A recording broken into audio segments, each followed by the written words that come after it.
भला जिस शख्स को उसके आमाले बद आरास्ता करके दिखाए जाएं और वो उनको उम्दा समझने लगे, तो क्या वो नेकुकार आदमी जैसा हो सकता है? बेशक अल्लाह जिसको चाहता है गुमराह रहने देता है और जिसको चाहता है हिदायत देता है। तो इन लोगों पर अफसोस कर करके तुम्हारा दम न निकल जाए।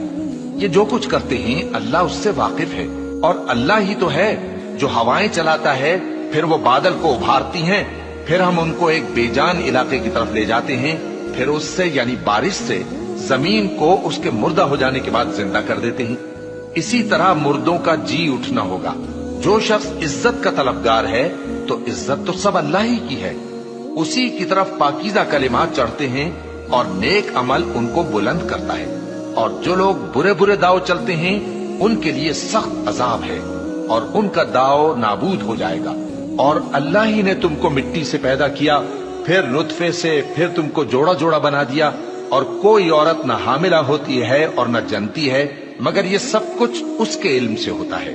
और न किसी बड़ी उम्र वाले को उम्र ज्यादा दी जाती है और न उसकी उम्र कम की जाती है, मगर सब कुछ किताब में लिखा हुआ है।